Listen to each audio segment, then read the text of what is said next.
So, thank you for coming. It's great to be with you in balmy Minneapolis. I figure I would start by just giving you a little bit of personal information, just so that you would kind of have a sense of like full disclosure, like who you're dealing with tonight. So I grew up in Ohio. I'm a Buckeye fan. Oh, yeah. Start things off on the right foot. I have been married for 32 years. We have a daughter who's 28 and a son who's 25, and I make a living as a psychiatrist working in Washington, D.C., where I will never be out of a job. That's not really funny. It's right. It's just the truth. And so we're here tonight to talk about a number of different intersecting questions. And we want this to be an opportunity for a conversation. I hope that that's where we land eventually. And so let me begin with just some reflections about what my understanding is of what I do.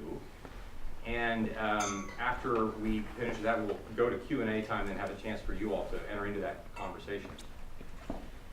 So the first thing I'd like to say is that anytime, it wouldn't matter who would be up here speaking. Anytime you'd hear somebody talking about any of these subjects, one of the first things that we would have to acknowledge and recognize is that nobody comes to you to present the things that I'm going to present to you without coming from a particular, what we would call plausibility structure. You sociologists in the room, this notion that we all grow up understanding tacitly, right, kind of non-consciously, the fancy schmancy psychiatric term, like tacitly, we live in a story that we are navigating whether we know it or not. And it's in the context of that story that we come to develop an understanding not just of what we know, but how we know things. And one of the first things that's important to know is that nobody ever comes to know things in a vacuum, right? We've learned this in the last 100 years, and postmodernity has taught us that like everybody has an influence that's informing what it is that they're talking about at any given time. And so it would be important to know that anytime you were listening to anybody talk here, that they're going to be talking to you from a particular perspective, and that perspective may or may not actually be grounded in what's actually true.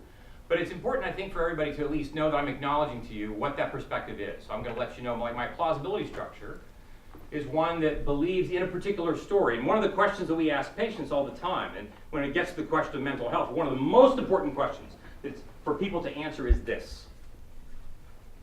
In what story do you believe you're living? In what story do you believe you're living? Now here's the thing.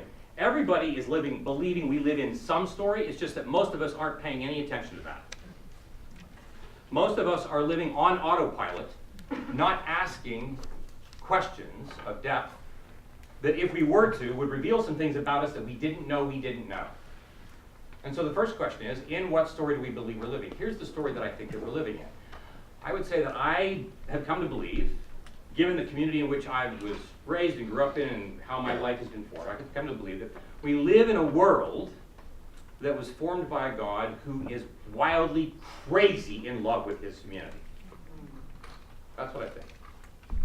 And that has implications. It's not just about like how we got here, like it's not just about the mechanics of how we were made and how long it took for the earth to get here and how long it took for us to get here, how we got here, but it's just that we are here, and then the question is, what do we do with that?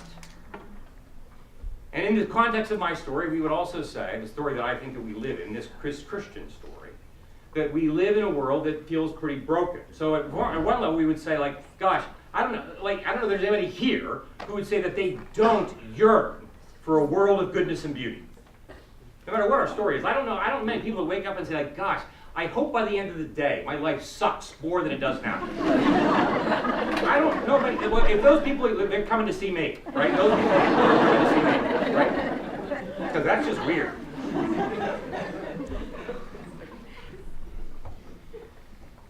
But we long for a world of goodness and beauty, and at the same time, like I'm like deeply aware that we don't have that. Would that be fair to say?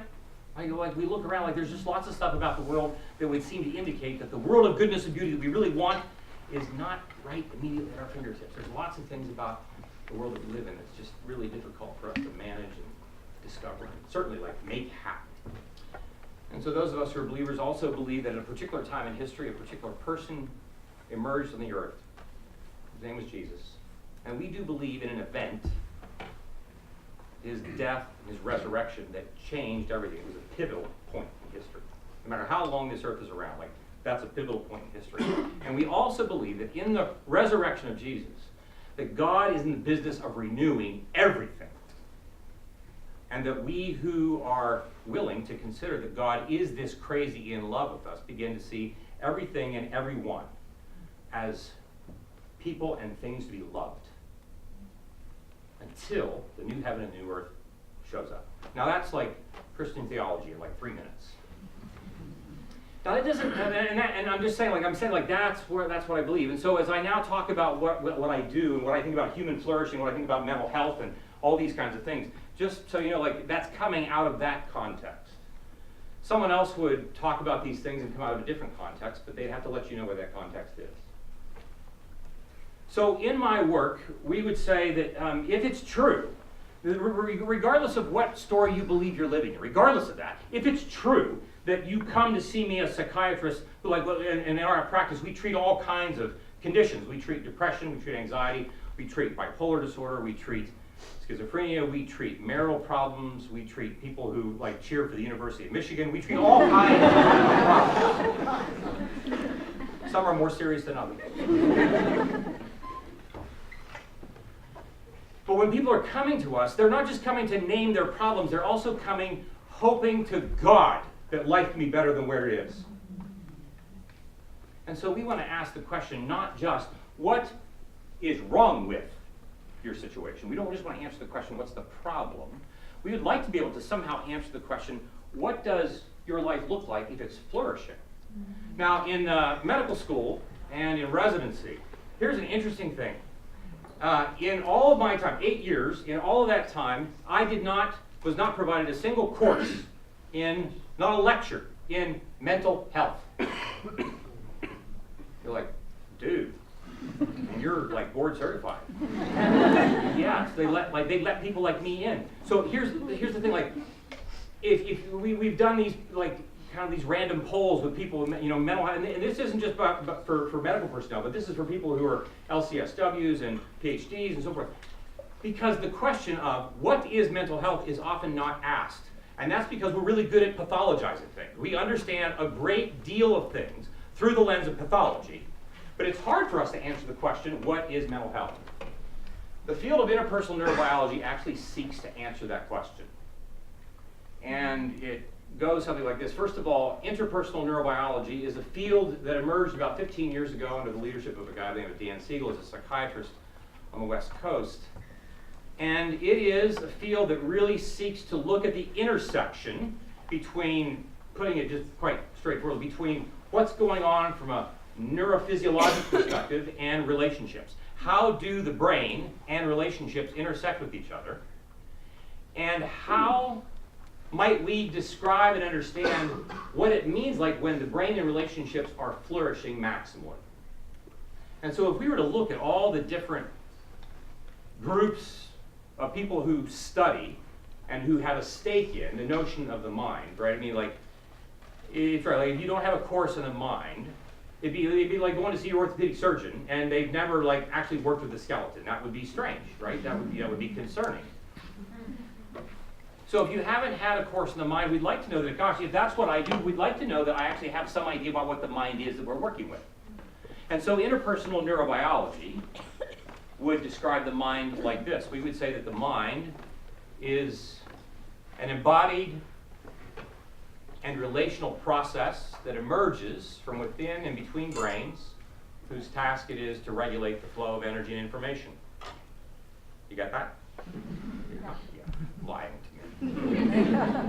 The mind is an embodied and relational process that emerges from within and between brains, whose task it is to regulate the flow of energy and information. Now, we could spend an hour just unpacking that, but what I want to say is this, that we'll say just briefly, so the mind is not just my brain, right? Because how do you know that you're anxious? You know that you're anxious when your heart rate goes up and your palms are sweaty because your body has to tell you things. But we also know that your mind isn't just your body, because we know that when you're born, newborns come into the world with about 30% of their neural activity intact and ready to go. About 70 to 80% of their neural activity, if it's going to reach maturity, requires the interaction with another human relationship in order for that to happen. This leads to, of course, the work around research in attachment, for those of you who might be familiar with that, and how attachment shapes the way your neural networks are going to come together and fire. Relationships are shaping your brain activity, they're shaping your relationships all day, every day, even when you're asleep. And so the mind then becomes this relational, embodied exchange. But what does flourishing look like? And we'd say flourishing looks like this. If you look at any system at all, not just living systems, but non-living systems, that are flexible, adaptive, coherent, energized, and stable, which are 5 pretty good words that would describe systems that we think are working pretty well. Those systems demonstrate at least 2 qualities. The first quality is that each of the subparts of these systems are what we would call well differentiated. If you have an orchestra, you're going to see a symphony. The symphony has, we'll say, 4 different parts, right? You've got your woodwinds, your strings, your brass, your percussion. And we'd like to know that each of these different systems are well differentiated. Like each of these know their parts really well, right? But we would also like to know that not only are they differentiated, but they are linked effectively to each other. They're linked effectively to each other. And what that means is that they're going to know that sometimes the percussion gets to play, sometimes the strings get to play. They're going to have to play paying attention to each other, and they need a conductor for that. And we would say that in our brains, we have all these different parts of the symphony. And we need a prefrontal cortex in order for those parts to come together, for them to be both well differentiated and well linked. And those systems that flourish, those systems that are integrated, are systems that are effectively differentiated and linked. But here's the thing with human beings. I'd like to believe that I can do all these things by myself. I'd like to believe that I can go from birth to age 56, where I am now, and I can accomplish all the things that I need to accomplish by myself. In fact, we live in a culture that would lead you to believe that that, in fact, is what you've been doing. And it's not true, because your brain can't do it by itself. And so we would say that in order for my prefrontal cortex really to develop effectively, it needs the presence of other people's cortexes as well that are also trying to do the very same work. And so mental health, in fact, is not the absence of pathology. It's the presence of effectively differentiated and linked systems. And for human brains, human minds, it means that I am only going to be as effectively integrated myself as I am integrated with you. I need interaction with you in order for my mind to effectively become what I want it to be. So when we ask the question, what does it mean for when people are depressed and people are anxious and all these kinds of things, we would then take a look at, well, to what degree are they not very well differentiated? To what degree are they not very well linked, not just within the activity of their own minds, but between themselves and other people? What does this have to do with Christian faith? Well, the first thing I would say is this. If you look early in the biblical text, we see that God says, let us make mankind in our image. This notion that we were not ever made or designed to live as strict individuals. We were made to live in community. And what do you know? The neurobiology would suggest that that's how we have to actually function in order for us to flourish. But we read elsewhere where it's like God's like, it's actually not, it's not good for man to be alone. There's nothing like isolation to make it more likely for you to show up in my office. Now, I'm happy to take your money, because psychiatrists are happy to take anybody's money. But that's not really what I want for your life. Furthermore, we would say that if, as Tolstoy said, we were created for joy, life at its best is not going to be just about me doing whatever I can to not be anxious, to not be depressed, but what I can to live in a context of a deeply connected community that enables me not just to flourish, but enables us to flourish, so that each of us as individuals are able to do that. And we would say, those of us who follow Jesus, we would say that that really is the mission of what it means for us to be human beings, to live in the image of God, who could not be more delighted that we're here. And I'm going to stop with that. That gives us a little flavor about what I mean when we talk about mental flourishing, emotional flourishing. And I think we can kind of head into Q&A and we can answer more questions as that comes up. Is that all right? Absolutely. Right, is that okay for me to wrap up with that for now? Okay, does that work? Okay, good. Thanks for staying.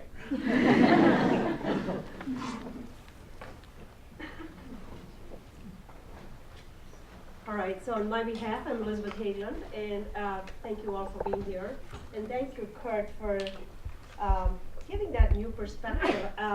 Going to medical school, I never thought about mental health. And the reason I never took psychiatry is because I couldn't deal with mental disorders. But just understanding what mental health really means and the way you're trying to define that is really helpful. So, could you repeat that sentence where you said, what exactly is mental health and how there's an integration of the lobes of the brain and there's flow of energy? Could you just repeat that for us? So we talk about this notion that this word integration is a word that reflects the coming together of lots of disparate parts, like our symphony metaphor, if that works.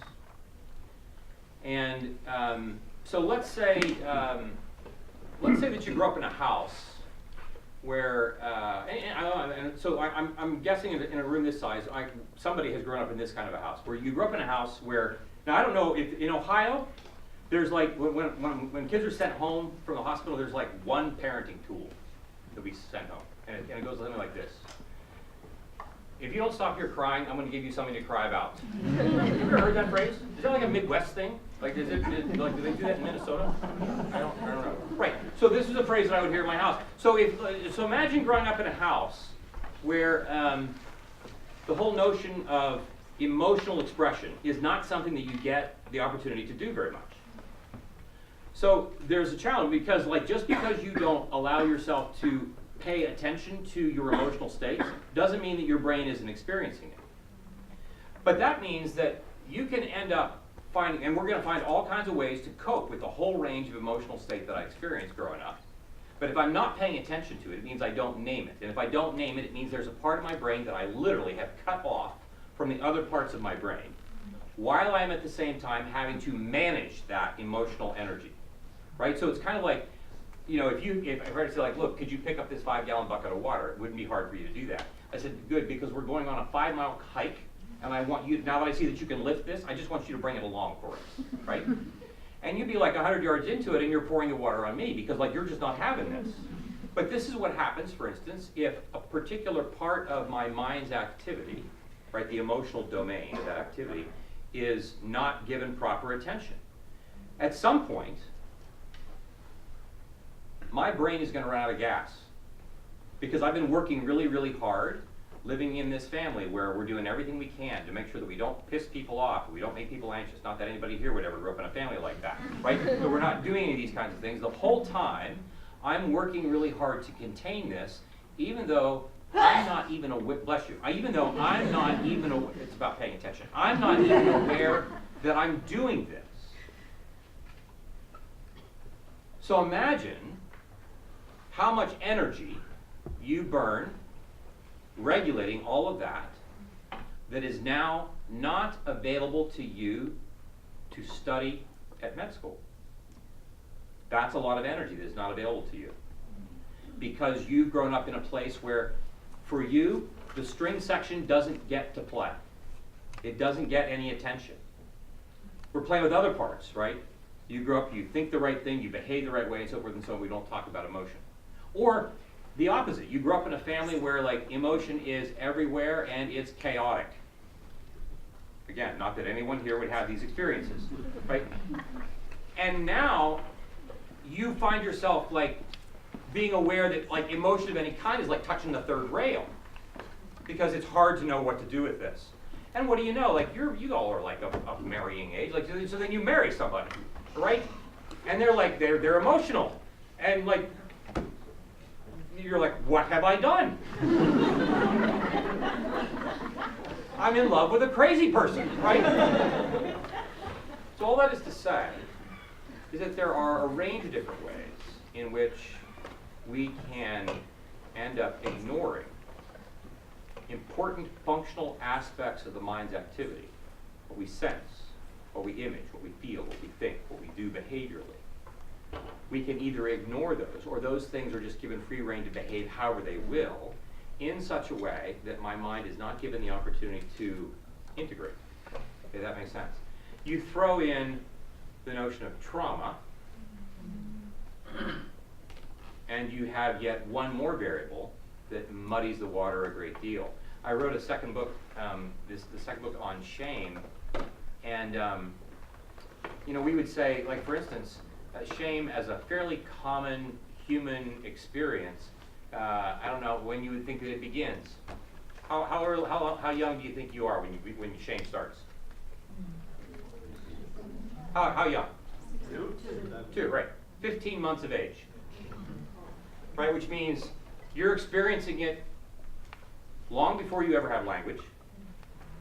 You're experiencing it as a felt neurophysiologic event.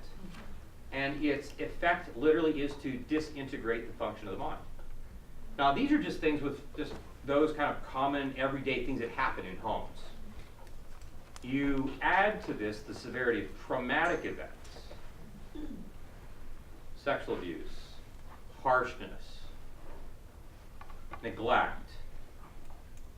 And what we find is that we are giving our mind this responsibility to somehow have to manage all of this affect in ways that it is not able to do, not just because it hasn't been trained to know how to do it, but because in its isolation, it doesn't have your mind to help me do it. And so there's kind of like this double indemnity, if you will, that puts my mind at risk, not just because of things that happened to me, but because in the process I'm also cut off from other people in a way that would help me undo that. That's long-winded. Sorry.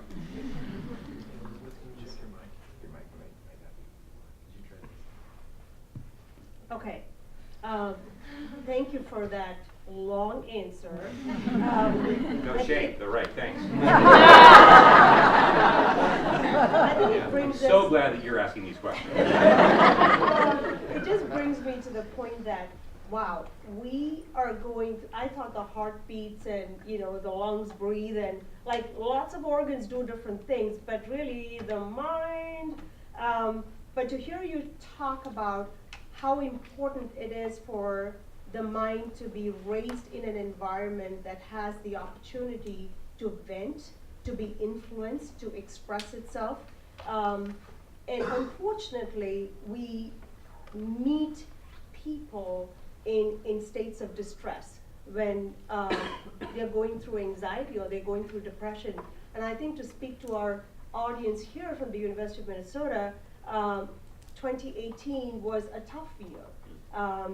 There was a lot of anxiety and a lot of depression that was diagnosed amongst the U of M students, and we know of 2 instances of suicide as well that happened.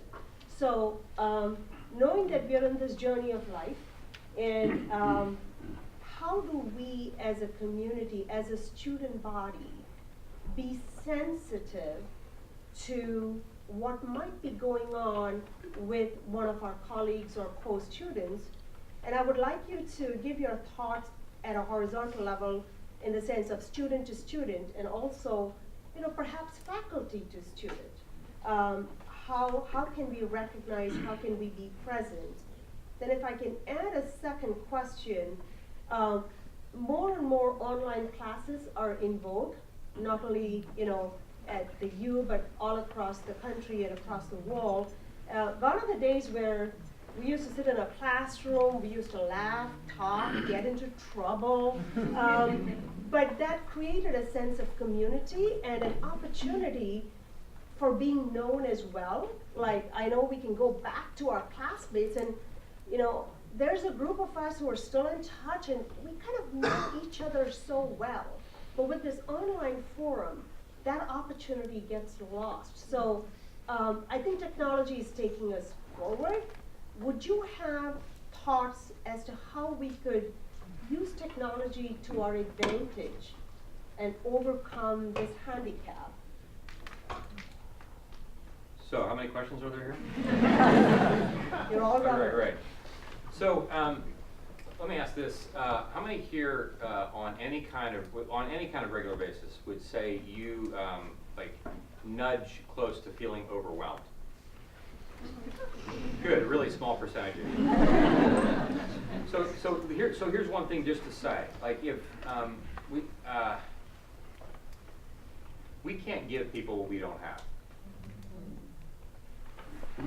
So we live in a world that increasingly,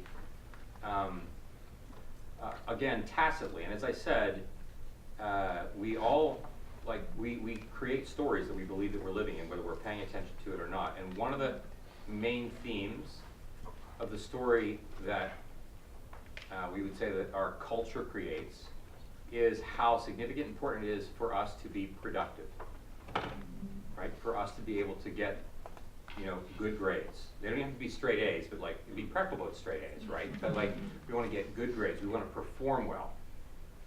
And there's certainly nobility in performing well, in doing the kinds of things that because we're here to learn. We want to become not just proficient. We want to become really, really effective at what we do.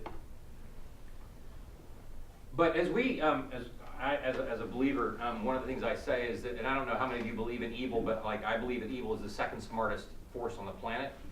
And I like to say that evil does its best work in the middle of good work being done. It waits for you to start to do something good, and then it will join the parade. How many of us like start to do something good? How many would say that going to med school is a good thing to do? Wow, very good. You're all here. That's so striking. So, right. So, like, we would say, okay, going to med school, oh, I thought it was going to be a good thing to do, but then I got here and now I'm not so sure. So it's a good thing to do. And then the minute that you get here, like, you're anxious. Because, like, we're going to get overwhelmed, we're not going to do it. Right, so you're doing a good thing, and then we start to get anxious about the thing we're doing, like, that we're not doing well. And then I've got to manage all that anxiety because I need to perform well. Like, as we say, you know, in Northern Virginia, you know, people, you know, families in Northern Virginia, we don't worry about our kids are going to go to college or get into college. We worry that our kids aren't going to go to Yale. And we like to say, like, they're not going to Yale because, like, however many people, like, apply that don't get in, that are qualified, all these kinds of things. All that is to say is that we do feel this sense of urgency to perform. And here's the thing. If I'm feeling overwhelmed with my own life, it's very, very difficult for me to pay attention to yours. So we collectively grow in our anxiety. Anxiety tends to grow geometrically. If you're anxious and you're around somebody else who's anxious, your anxiety does not just double. It gets far bigger than that. And so if I'm less anxious than you and I happen to notice that you're having more trouble than I am, then I might notice that. But then what do I do about that?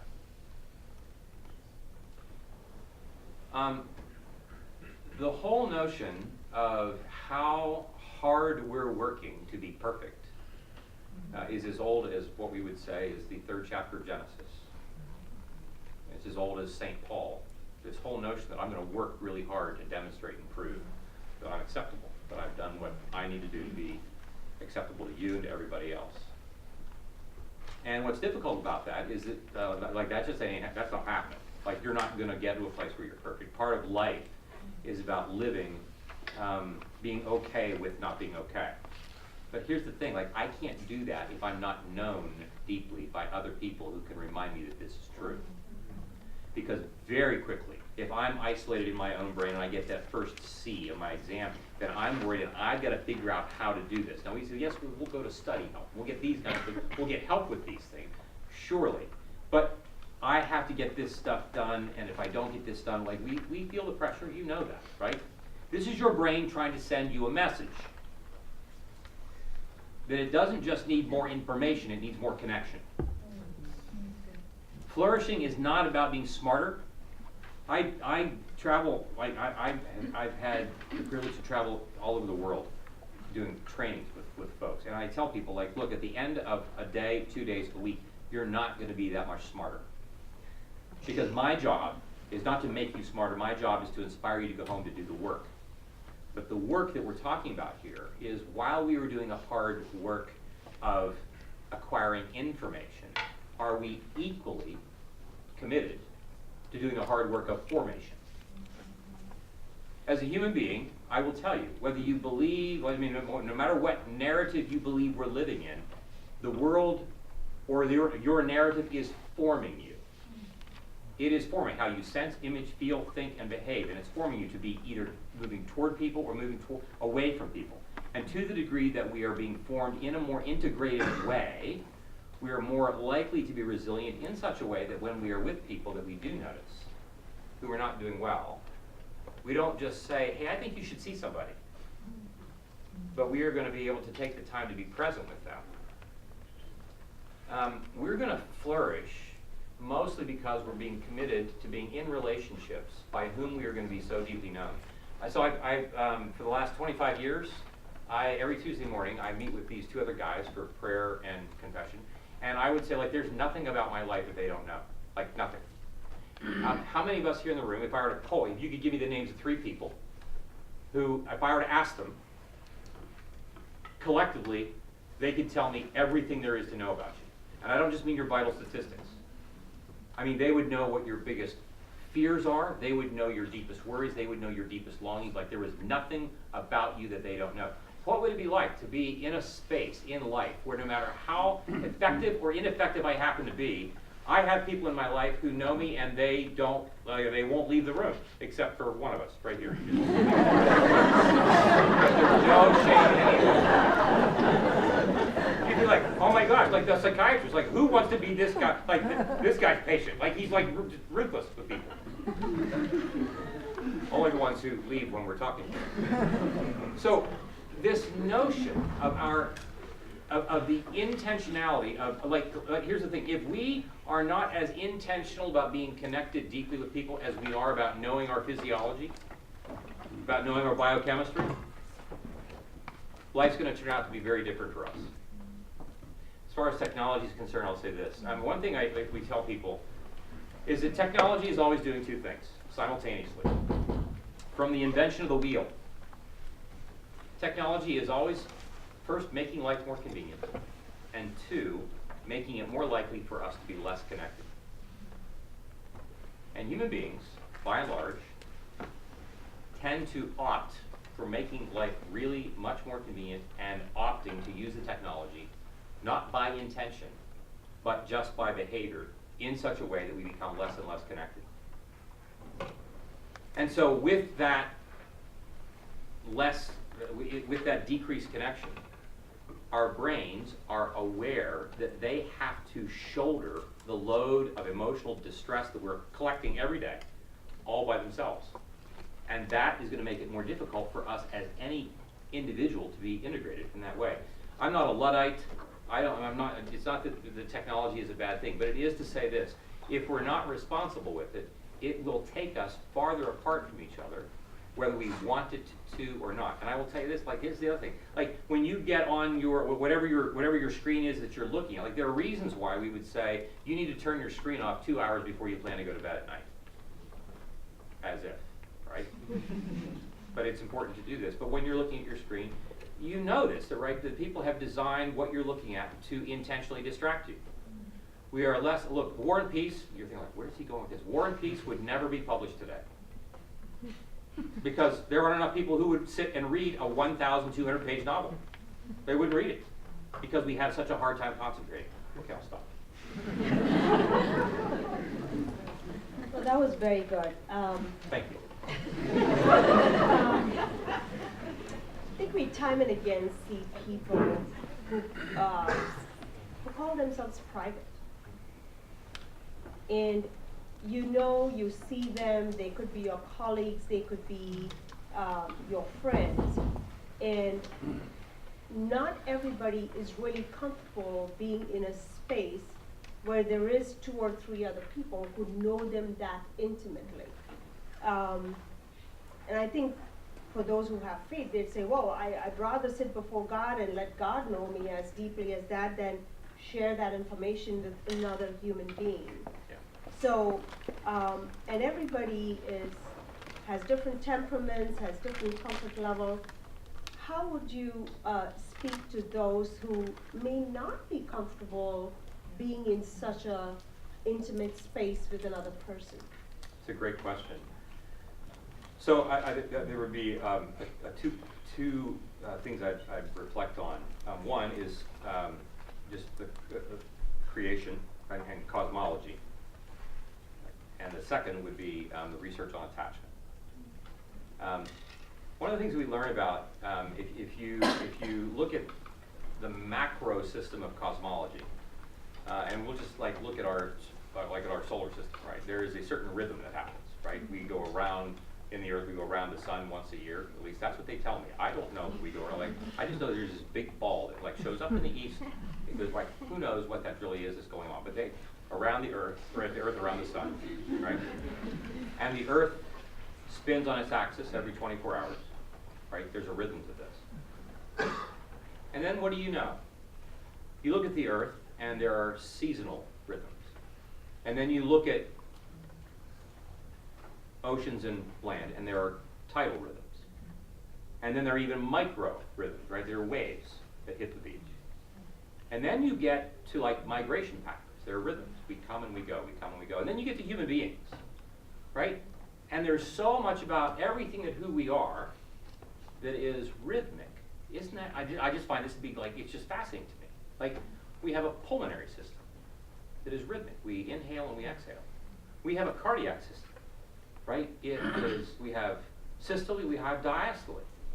We still have that, right? It's been a while since I made that. Right? We have these, you have a blink rate in your eye. It's rhythmic, every rhythm. Human beings, in terms of our relationality, we then also live rhythmically from the moment your mother starts to give birth to you. Right? Labor pains come, and they start to push, and they wait, and they push, and they wait. There's a rhythm. You have, and finally, something happens, and this baby comes into the world, and like we say, every baby comes into the world looking for someone looking for her, looking for someone looking for him, and it never stops. You're going to be dying at age 89 and still looking for someone looking for you. But if you look then at attachment, right, so we have this kind of cosmological, right down to our very biology, this rhythm thing that's going on all over the place. And then when it comes to attachment, after birth, it just keeps going, because there are these infants, they want to come, they're with you, and then at some point, they start to move away. Right? Anybody here have children? Right? And did you leave them at home tonight? Anybody leave children at home? Thanks be to God, right? Leave them where they are. But they are with you, and then they leave. And they go find the begonias, right? And then they find the next thing, and then they find the brunette in geometry class, right? And they all these, right? It's true. You probably were the brunette that he found in geometry, right? There are these things, right? It's just this rhythmic thing. And so, I know this is you're will you please get to the answer? Here's the thing. Human beings flourish. So as part of, just again, using this symphony metaphor, right, it'd be kind of a bummer if you were listening to Beethoven's 7th Symphony and all you heard was the same thing at the same decibel level the whole time. But you don't. It comes and it goes. It comes and it goes. Human beings were made for solitude. And by solitude, I don't mean isolation. I mean, we were made to be able to be with ourselves, just like that toddler is going off to be with herself, but then he comes back. Because he's got this secure base that enables him to run off and then do the next thing. And then he goes off a little farther and off a little farther, and then he's going off to college, then he's going off and having his own life. but never without coming back to a secure base in some way, shape, or form. Now, we have different cardiac rhythms, right? Some people here are going to sit, you're sitting at a normal, like, resting heart rate of like 70. Others are sitting at like 53, and others are at like 83. I mean, like this resting heart rate, right? It's different, but like there's no question that you all have systole and diastole. There's no question that we need solitude in order for us to then move back rhythmically into community. In order for us to move back then into solitude, right? We need time where we can study by ourselves. And then we need time when we can come back together as a group to have common conversation about like what it is that we're studying. But that metaphor is true for any endeavor that we're doing. And we would say that flourishing is not something that we understand like, well, I'm just not a people person. Well then, like, you should like move to some island in the middle of the Pacific and just stay there, right? And that's like to say I'm not a people person. Like, it's not that I am or I'm not. It really is about like, well, what is going to be my cadence? What is going to be the degree to which I'm with people or not with people?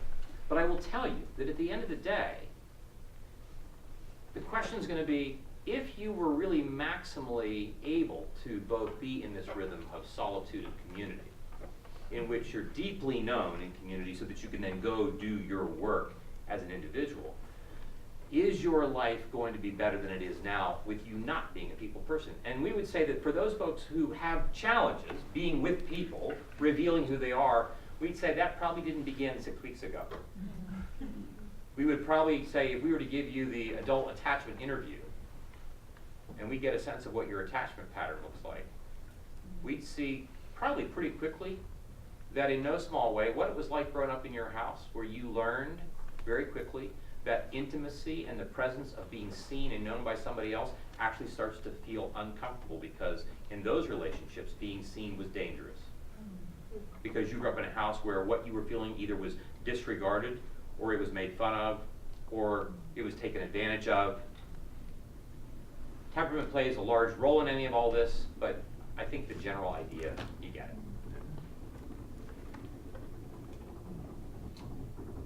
That brings us to the next question, is religious practices.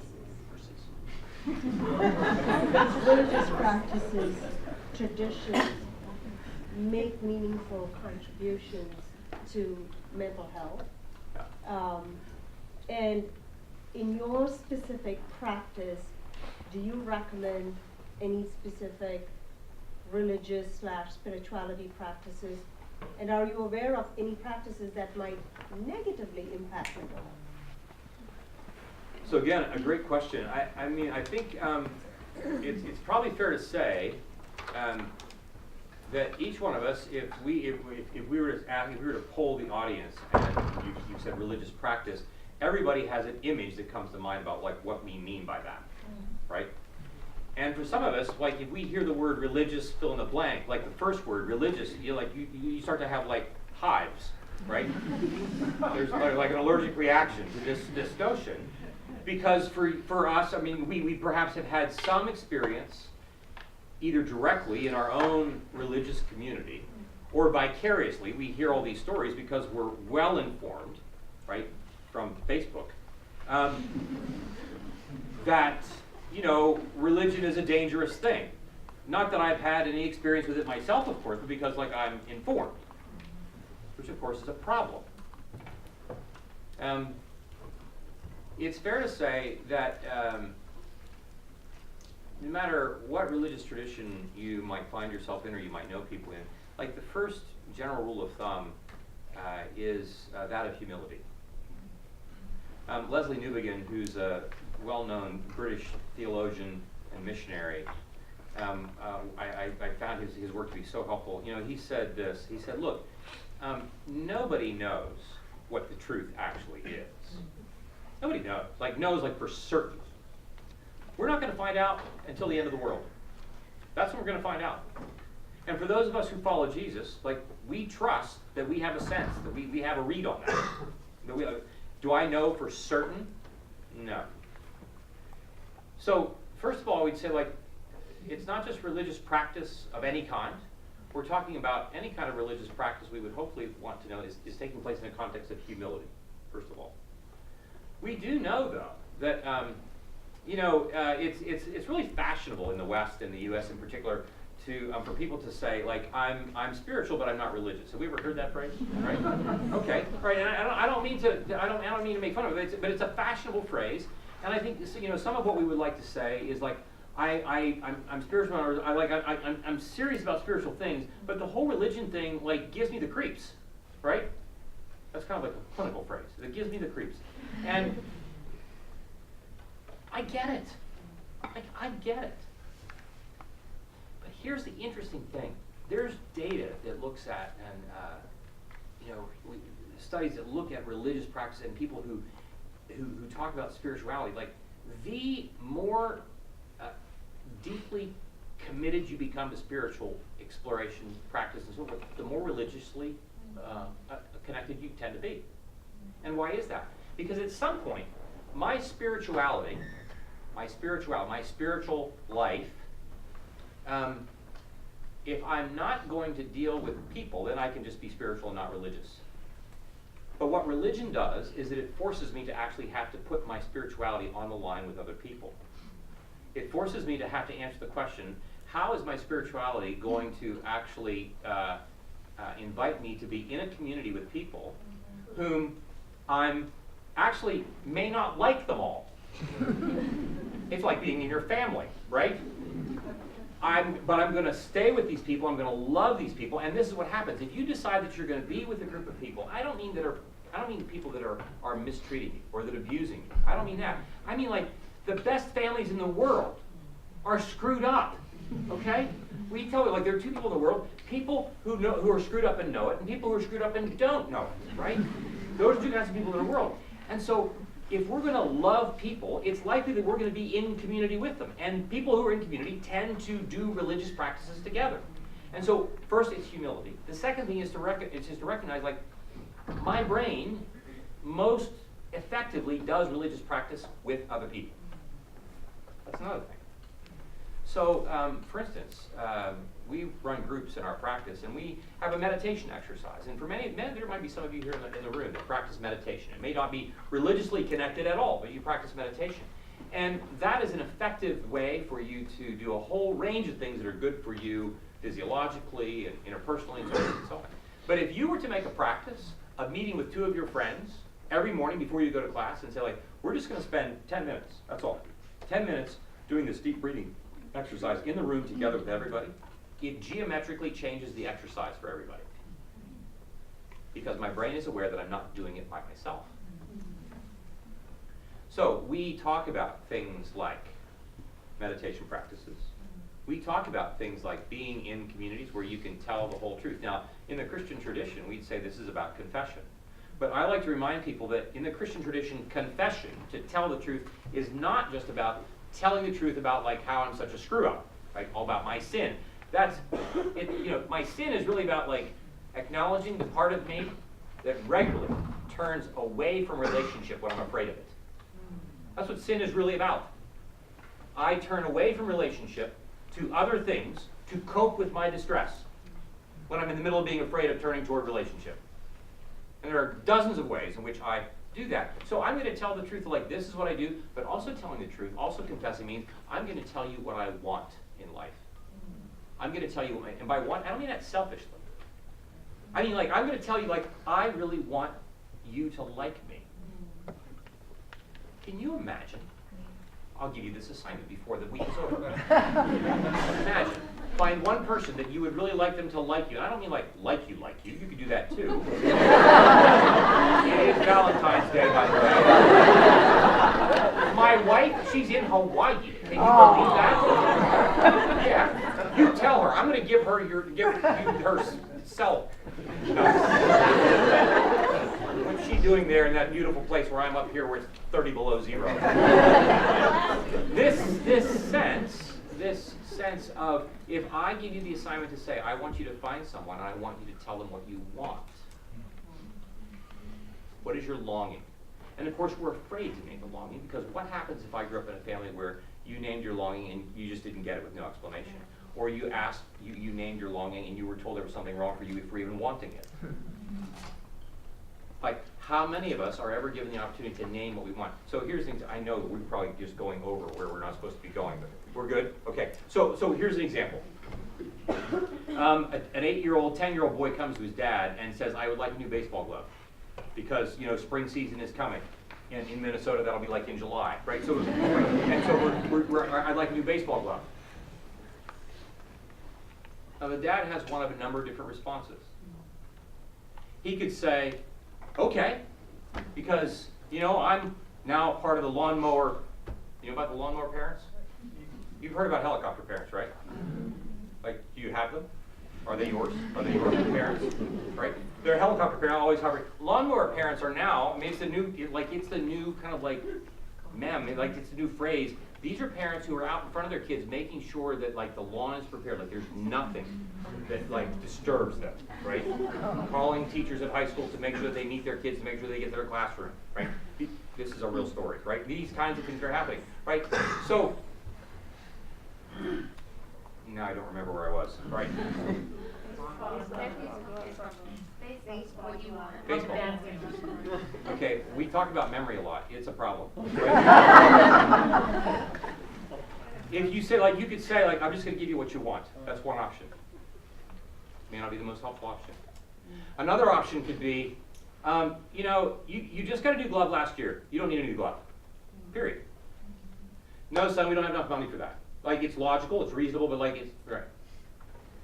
Here's the thing. If you were to say, I'm sorry that I can't get that for you.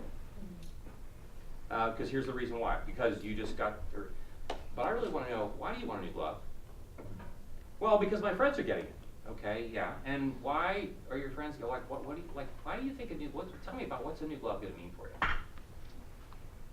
And you see, if you've been talking to your kid since your kid was about 3 or 4, you're going to have a conversation with your kid who's 10 years old, and you're going to discover with him, and he's going to discover that you know that he wants a new baseball glove because he wants to be really, really good at the game. He wants to know that that glove will help it be possible, that there will be no ball that gets through the infield. And you come to find out pretty quickly that what he wants is not just a piece of leather for his hand. He wants to be really, really good at something. And his little heart is wanting desperately, even though it doesn't know it yet. His heart wants you to recognize that and say, I know how badly you want to be good at this game. And I'm going to do everything I can to make sure. We're not going to get you a glove. What else can we do to make sure that you're going to be good at this game? Because what this kid needs more than a new glove, he's more than asking for a new glove, he's asking to make sure that even if dad says no, dad sees his heart. This kid is asking to be seen in ways that are way beyond the physicality of what he's asking his dad to buy for him. Does that make sense? This is what it means to be in a community where you can name what you want, and even if you can't have it for good, reasonable reasons, you're in a community that can acknowledge that you want it is totally legit. Because if I'm able to name those things, it means I'm actually able to name lots of things that I want. And even if I don't get them all, I practice naming what I want, and before long, I'm naming all kinds of other things that I want that I may actually get to have, including my new research grant. I'm not kidding, right? If you grow up in a house where you learn, like, if you ask for things that you want and you're not going to get them, you learn pretty quickly, like, I could never get the research grant because, like, because this is how my brain gets wired. So we're talking about practices, for instance, in which you say, like, I want you to be in a community where you're naming regularly what it is that you long for. There are gratitude practices, for instance. Now, gratitude practices don't necessarily emerge explicitly out of religious communities. They don't have to, because like, as it turns out, even though like that's where they actually emerged originally, now the science tends to show, gosh, what happens when you practice gratitude? If we say, like, here's that. Anybody here buy groceries? Or do you just like order from Amazon? Okay, so here's an exercise. Like right, okay, here we go. If you buy groceries, do you buy groceries at the same store? Yeah, okay. So if you buy them at the same store, and you know some of the people that you're, like, that you get familiar with your people that work at the store, here's your assignment. The next time you buy groceries, if it's not too far away from you, like if it's not like a 4-day walk to get there, 2 or 3 days later, I want you to go back to the store and I want you to find a person that that helped check out your groceries, and you walk up to them and you say, like, I just want to let you know, I'm really grateful for the work that you did for me 2 days ago, bagging my groceries. And here's what's going to happen. First, like, they're gonna be like, look for the button that they push when like. Well, they will, right? Like the manager's going to come, right? And this is what makes it so cool, because the manager's going to come and you're going to turn to the manager. You're going to say, like, do you know what kind of employee you have here? I'm so grateful for the work that they did. Here's the thing. We would think this is totally weird because we never do it. We don't practice gratitude at this level. Do you know what it's like to be remembered when you just live a life in which you assume you're being forgotten on a routine basis? You know what it's like for your brain to wake up to the notice that somebody remembered that you bagged their groceries 2 days ago, and now they're back at your Safeway or whatever it is that's here, and they're telling you thank you for what you did? We have this exercise when we work with couples, in which we, it's a similar gratitude exercise. And of course, these are couples who typically, if they're seeing us, like they're not happy with each other. That's why they're coming to see me. And we say, so here's your assignment is for the next 7 days, before you come back again next week, the next 7 days, I want you to find one thing that fits, that is measurable, that you can express your gratitude for with your spouse. I want you to name it, I want you to find, and you can't just like be coming in the front door from work and say, hey honey, hey, thanks for cooking the meal, and feel like, no, that doesn't get it. Like, I want you to sit, I want you to take 2 minutes, and I want you to look them in the eye, and I was like, here's what you did, and this is what I'm really, really grateful for. Okay, now when you first give couples this assignment, like, they're really not very happy with me. Because they know that it's forced, it feels mechanical, it feels like there's nothing really real about this. We're having to do this because Curt's asking us to do it. They come back 7 days later, and here's what they report consistently. By about day 4 or 5, they will report that they are already waiting and anticipating for when their spouse is going to say to them what it is that their spouse is grateful for. Because we start to experience what it feels like to have someone look us in the eye and express that gratitude. What they thought was going to be so mechanical becomes transformational, because somebody with intention, with the amount of time that it takes to take in the gratitude, is having their brain changed and their life renewed along the way. By the way, we like to say, like, it takes the experience of shame, neurophysiologically, it takes the experience of shame to be encountered less than 3 seconds, right? Somewhere between 2 and 3 seconds. If something happens for your neurophysiologic system to take on the full weight of what it is, no matter how small or big the moment of humiliation is, it could be a very small thing, right? How many you're at a party and you're talking and you offer something with 2 or 3 other people standing and they just kind of like blow by it. They ignore you. You know how good that feels, right? It takes less than 3 seconds for you to feel that. It takes somewhere between 30 to 90 seconds for you to receive and hold compliment. So here's what we do. Here's another exercise that we give people. I don't know if this religious practices or not, right? Here's one of the things that we do, though. We say, look, when someone pays you a compliment, and this is like I have to do this. When someone pays you a compliment, I want you to pause them. So say, hey, thank you so much for dropping me off. And you're like, okay, can we just wait for a second? And you're like, what? And I just want to let you know, like, I just want to take that in. And they're like, oh, you've been to this Thompson thing, haven't you? Like, this is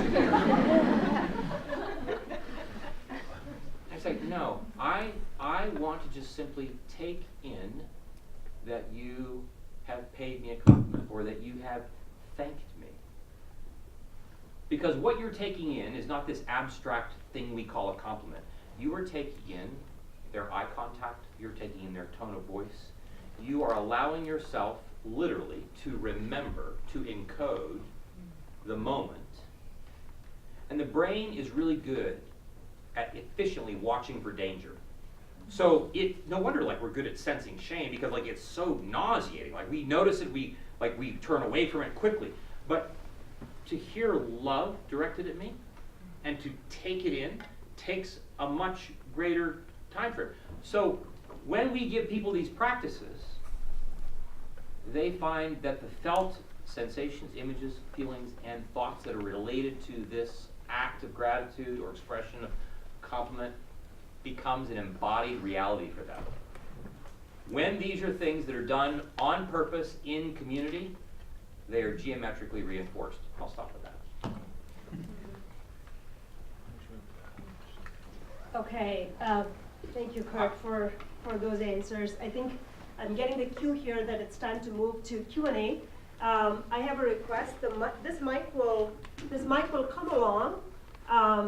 Those of you who want to raise a question, please be brief, civil, and ask a question in the form of a question.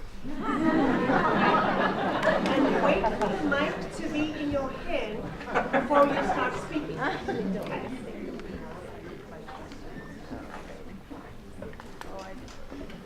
Good exercise. I don't think I really need the microphone. Oh, I'm sorry. My question is this: how does your paradigm apply to treatment of specific groups?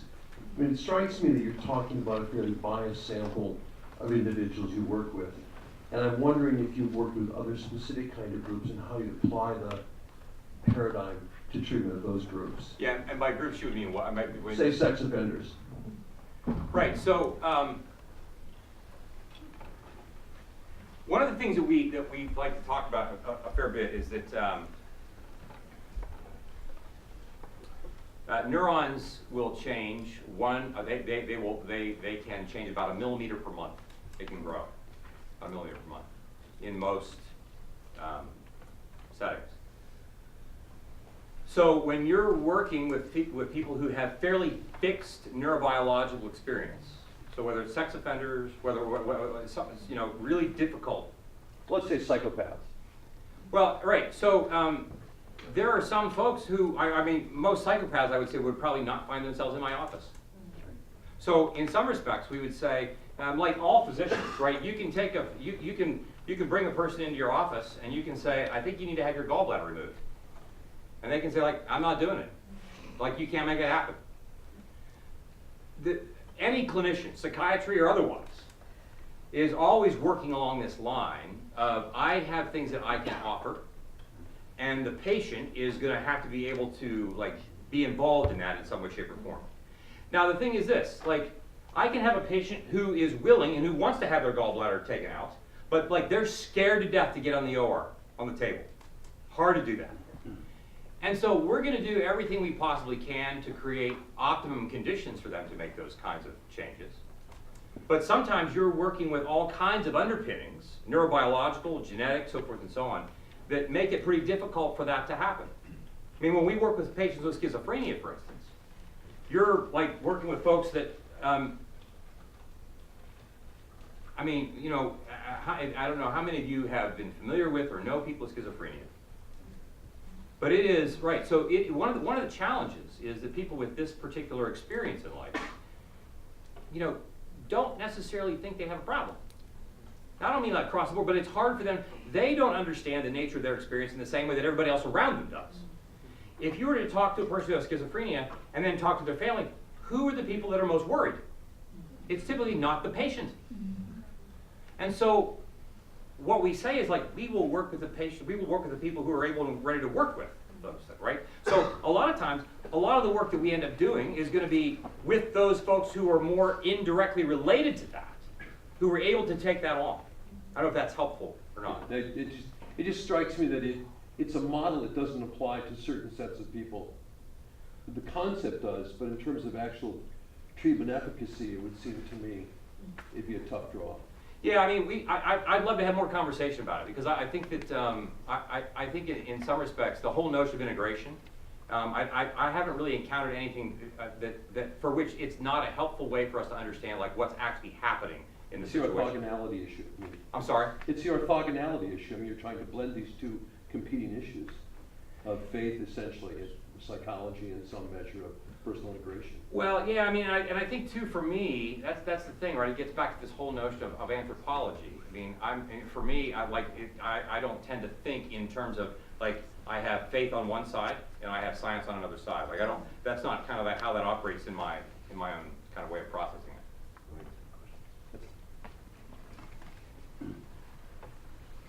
Thank you so much for the talk. It was really interesting to listen to. Yeah, you're welcome.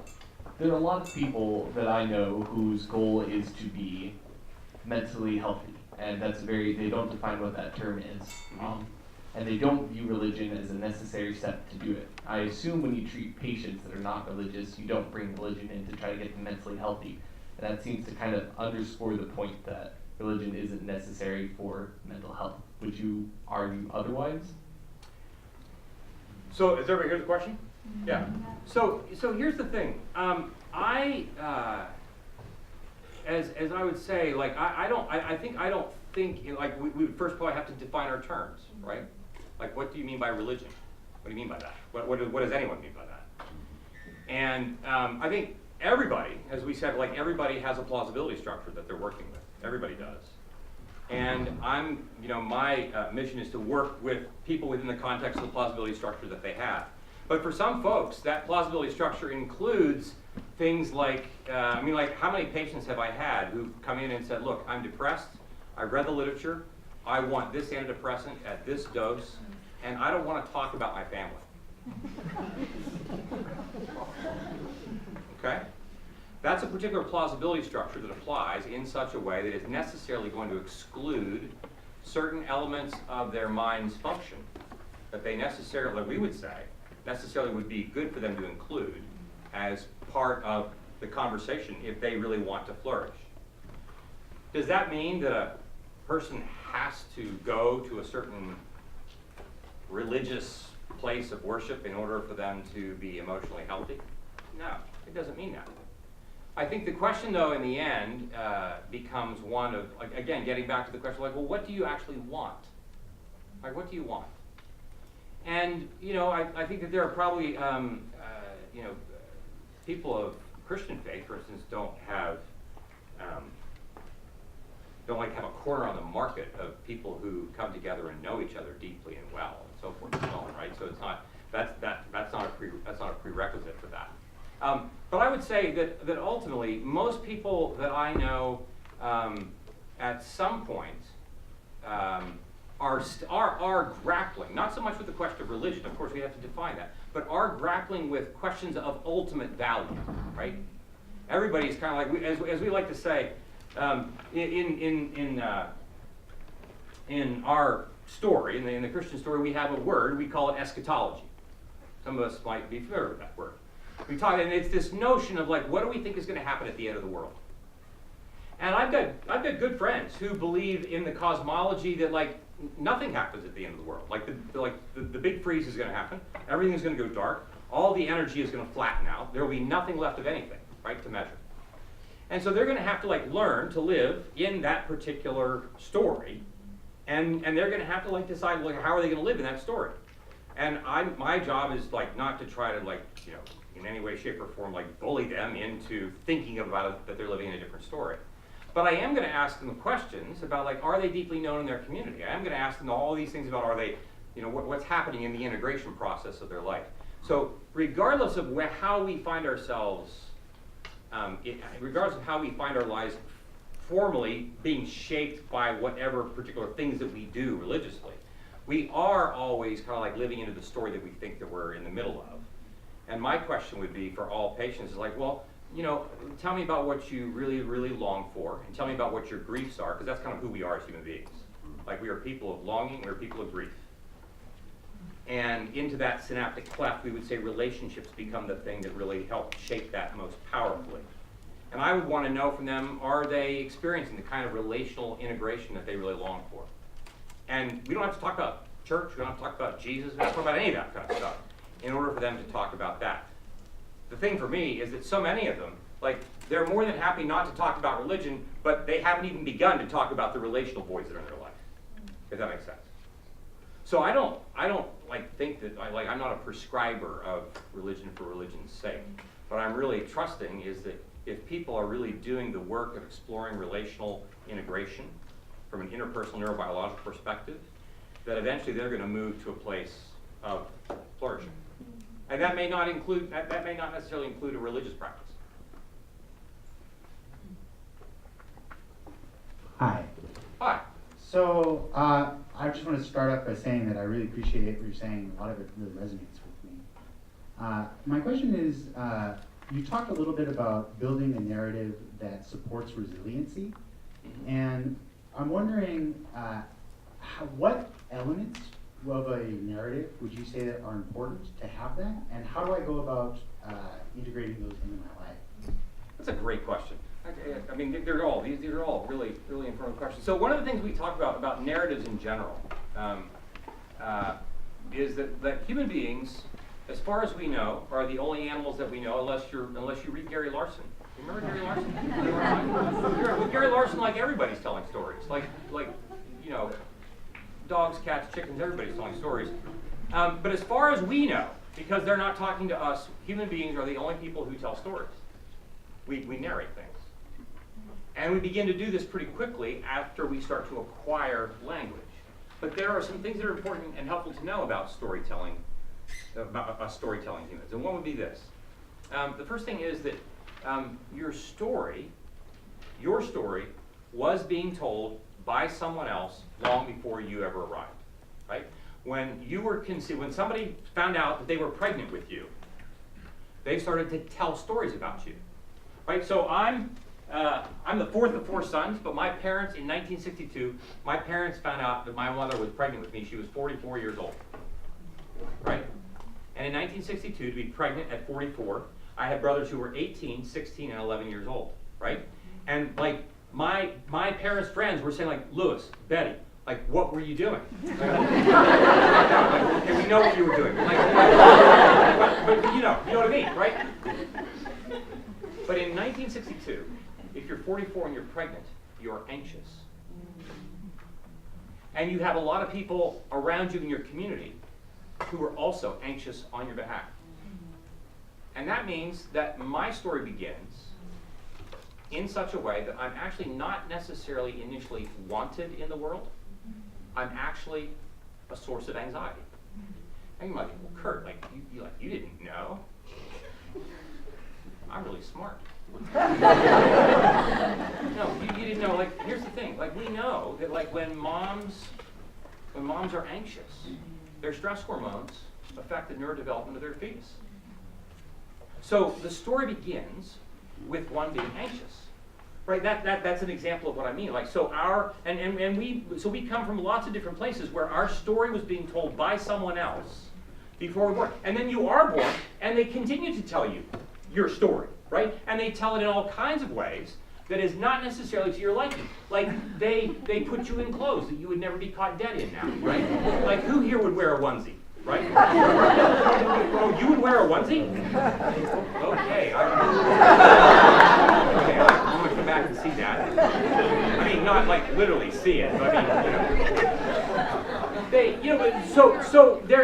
they call you things, and they name you things, and they take you to play dates with people that you hate, but they like, you're going to do these things, and your story is told by somebody else. And that also moves to the next thing about storytelling, which is that our sense of who we are, the narrative that we tell, is always a collaborative affair. We never tell our stories by ourselves.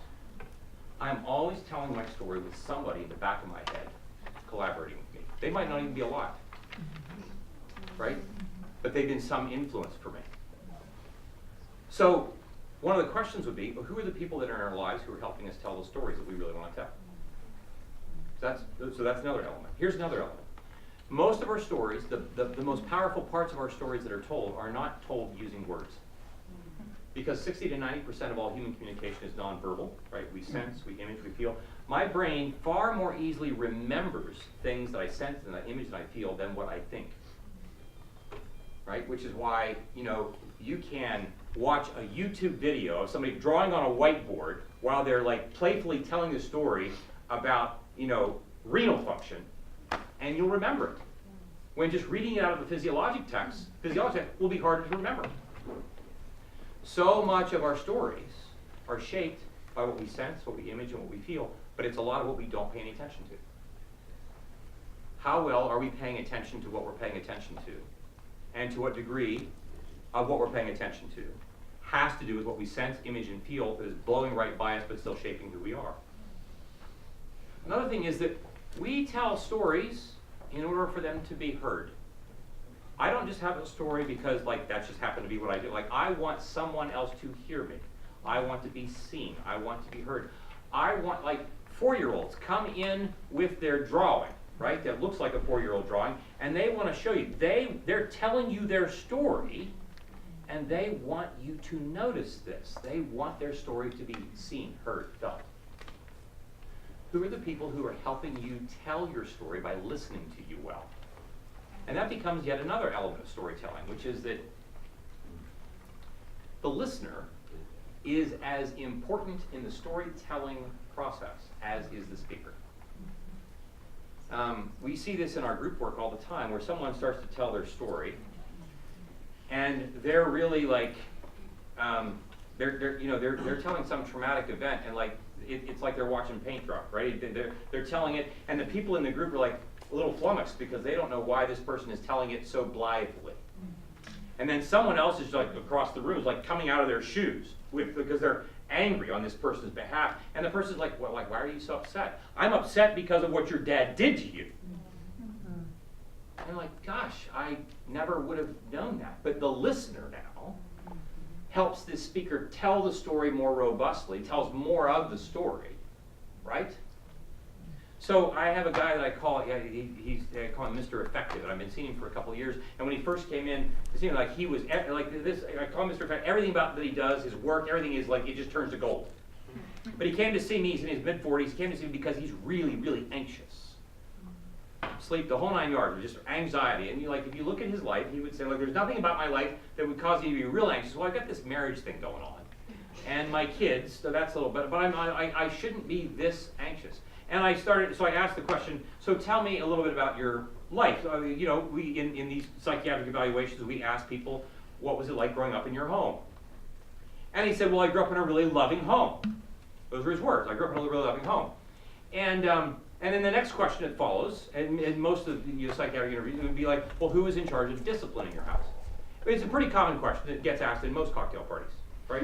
I'm serious. If the conversation is flattening out, just ask them that question. Just think, who is in charge of discipline in your house? It's helpful. It's a helpful question to have in your back pocket. And so here's what he says. He says, I guess as it turns out, my mom was in charge of discipline. Oh, why was that? Well, because as it turns out, his father was pretty physically abusive to his older brother that this guy would witness all the time. He was just brutal, right? And he couldn't afford, mom had to do the discipline because if dad got involved, things got really, really nasty in the house. Now, I asked this question. I said, how is it? I said, what was it like growing up in your home? And he said, I grew up in a really loving home. How is it that you spend most of your life telling that story? Because this is what our minds do.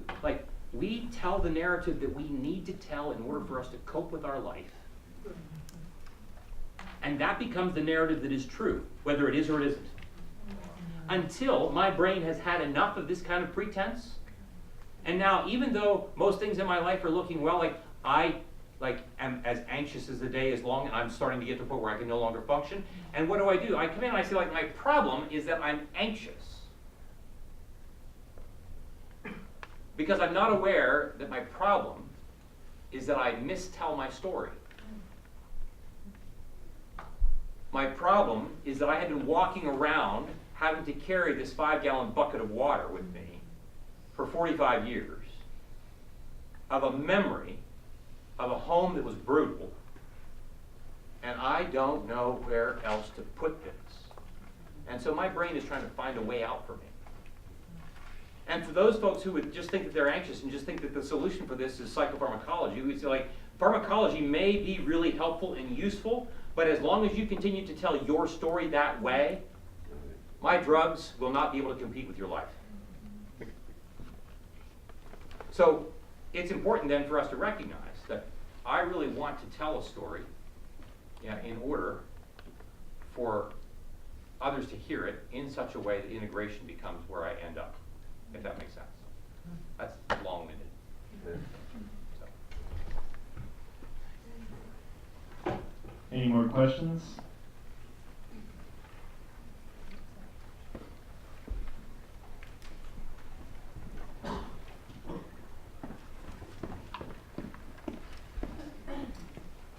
Hi, so I've witnessed a lot of mental illness and the effects of mental illness, and just your discussion on the importance of relationships with regards to of mental health. I'm just curious why you think it might be so difficult for people to talk about mental illness compared to other physical illnesses.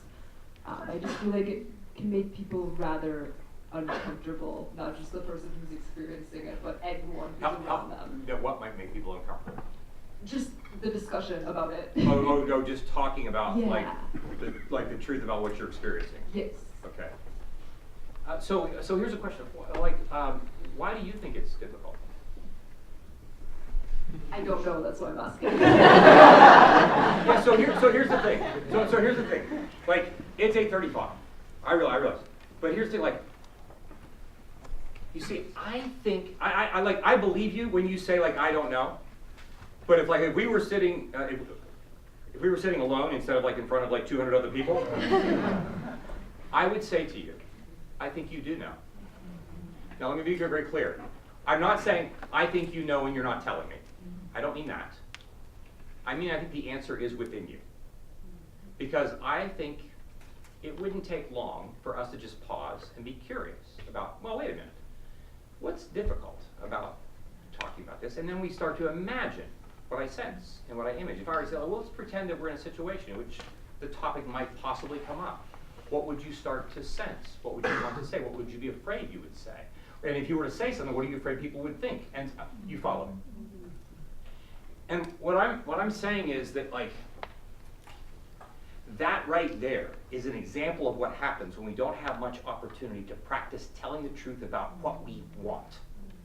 Right? What would I like? I probably would like to say I would want nothing more than to be able to talk about these things that either trouble me or I'm curious about, and not be worried that like the conversation is going to go sideways, and not worry that somebody's going to like make me look stupid, or I'm going to sound stupid. That's what does that make sense? Yeah, definitely. And so that's the thing, like we have all kinds of questions about these things that we can get to the answers to if we're willing to pause, take a step back, and start the conversation much sooner, in a much more granular way, to name what we want and what I'm afraid is going to happen if I name what I want. Does that make sense? Yeah. Well, we are out of time, so please join me in thanking Dr. Hagen and Dr.